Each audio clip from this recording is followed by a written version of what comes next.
Hi there, welcome to the Fierce Factor podcast. I'm your host, Kaylee Lindholm. And I think it's time for us women to shift the conversation in business and step into our feminine leadership to do the most iconic work the aesthetic industry has ever seen. Each week, I'll be bringing a powerful dose of strategy, sarcasm, solutions, and sass that will rev up your creativity and ignite your brilliance as you link arms with me along our shared path of personal and professional growth in 20 minutes or less. Let's go.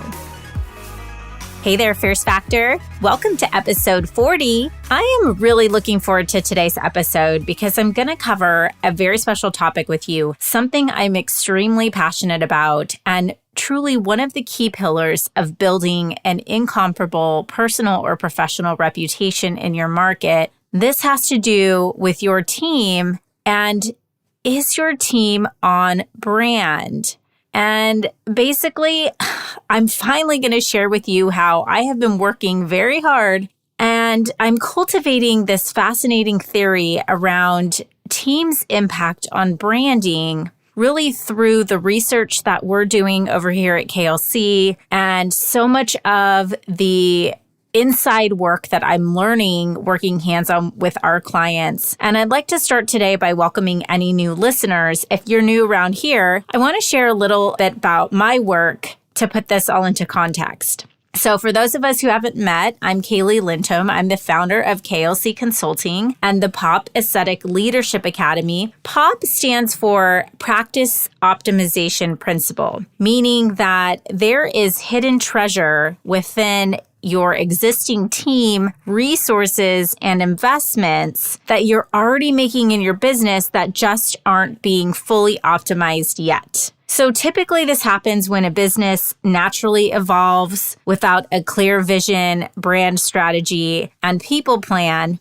or we advance and as our business grows, we naturally layer on additional tactics, programs, or contractors to support the growth. But over time, these tactics become disjointed and lead to profit leaks. So I'll explain more about this later in the episode. So 5 years ago, after a decade in Fortune 500 and aesthetic device sales and management, I built this business to help aesthetic practice owners and leaders build deeply satisfying, lucrative, preeminent brands through the education and guidance around this optimization of systems, strategy, and winning teams. This is really how I've sort of developed this philosophy around POP and practice optimization. And I've been called the culture coach. I've been called an expert internal branding strategist, team builder. Essentially, everything I do centers around the core principle of leadership, exploiting leaders within teams, elevating businesses into leadership positions of impact and influence in their markets, and helping aesthetic business owners and practice managers become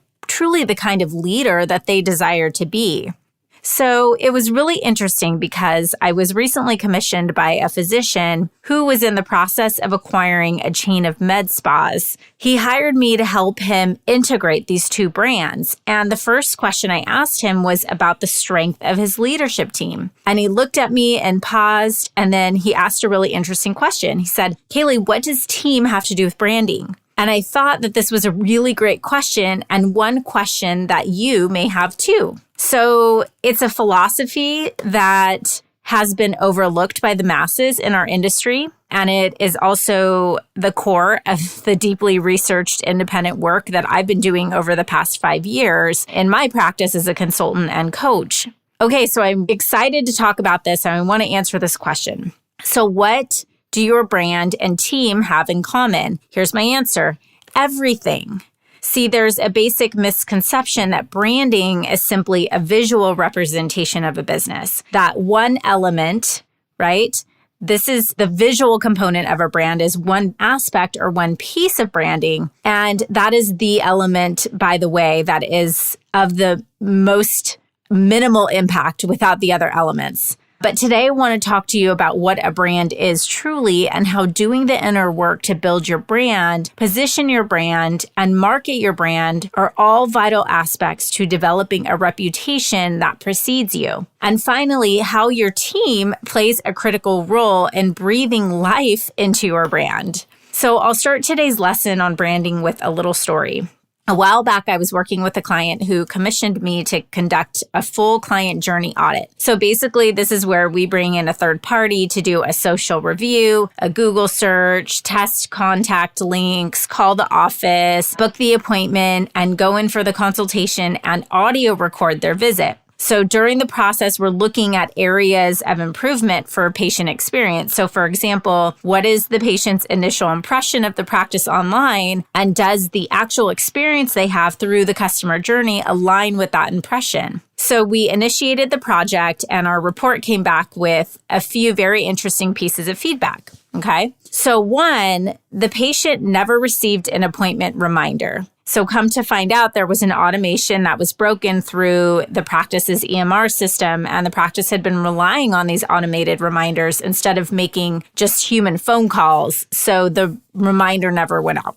Okay. The second piece of feedback was that the secret shopper patient arrived for her appointment, and while she was in the lobby waiting to be escorted to her consultation room, she witnessed a PA having a very direct conversation with the front desk associate about their schedule and how she had been erroneously double booked or something to that effect. And the report said that the employees were loud and uncomfortably rude to each other, and that made the patient feel uneasy. And then the third piece of feedback was that the patient care coordinator who walked the secret shopper patient back and sat with her in the initial consultation was dressed totally, quote unquote, off from the vibe of the practice. She had a very bohemian, relaxed look with sandals and open toes with chipped polish. And that was very unexpected and it felt unprofessional to the patient.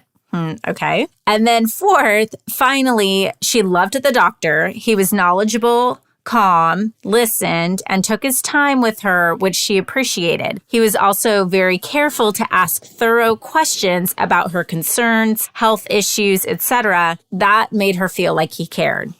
Okay. So are you guys still with me? So at the end of this analysis, we asked the patient to rate their experience 1 to 10, and if they would come back to the practice. So here's the answer. The doctor, 10 out of 10. The rest of the experience, a 5. And here's her quote. I would not have come back for the consultation if I wasn't getting paid to be there because I was never reminded of the appointment and most likely would have had several other consultations lined up. Secondly, the experience in the lobby gave me bad vibes. I don't know, maybe the outfit or the rude conversation between the employees. And I would be concerned about what my end-to-end experience would be with the practice post-operatively if I was to continue as a patient, etc. Oh my gosh. So essentially, this is the really fun feedback I got to take back to the practice. Amazing doctor, weak systems that needed to be fixed, and a misaligned team, no sale. So if that doesn't make you want to throw up a little, you may need to check your pulse. Yeah, super frustrating. So when I think back to that initial question of what does brand have to do with a team, to me, it's almost laughable. I see so many solopreneurs just working feverishly away to build their brand personality, making their cute, perfect, filtered Instagram feeds and curated posts, rather than investing time, money, and education into building a people strategy that will ultimately be the thing that gives their brand life. See, when you're a one-woman show, your brand is you. And that's the easy part. I mean, it really always is, the ultimately owner of the business. But when you start hiring a team, even contractors, you're going to watch your perfectly curated posts slowly become one of your biggest stresses. Why? Because you'll see that your brand is directly connected to the people representing it. Let me repeat that. Your brand is directly connected to the people representing it. This is why, if you've been following me for a while, you've heard me say that your brand is what people are going to say about you behind your back. It's the conversations that happen over coffee or happy hour with girlfriends. It's an exchange of compliments or solicitation for advice. It's not something that XYZ marketing company designs for you. That is just the tip of the iceberg, okay? Great tip of the iceberg, but it's the tip. You can't build the tip without the base, right? So regardless of where, you are in your business life cycle, your brand will be the organizing principle that ties together your entire presence in the marketplace. And your team is the first line of ambassadors and liaisons to that promise. The promise you make to your clients that my friends, is the heartbeat of your marketing. Your brand informs every decision the business makes. Treatments, policies, communication structure, operations, sales, automations, etc. It essentially states, when you come to our practice, X will happen. And you build a brand through intention and consistency. It's like you're constantly leaving breadcrumbs along the way in your marketing and patient experience to guide each and every message or interaction back to your brand promise. Okay, so here's the thing. Often it's the inconsistency of the brand that will detract from its appeal and turn a prospective patient away. For example, the secret shopper who was thrown off by how the experience she had with that physician was so different than what she had expected, and also different from what she had experienced along the way through that client journey. So this created a lack of trust. And hello, people, every sale that is ever made in human history has been via an exchange of trust.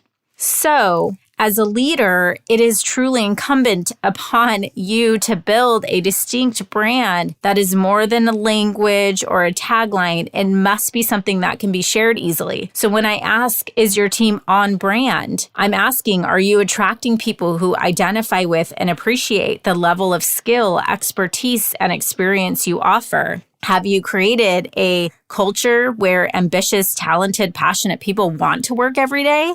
If you haven't listened to it, head back over to podcast number 23, The In-N-Out Way, to hear what I'm talking about. In-N-Out, the burger joint, attracts ambitious, growth-oriented employees. And when you think of In-N-Out, it's not just a name, it's an evocative brand. As I'm talking about it, my mouth is watering, truly. I can almost smell the burger from here.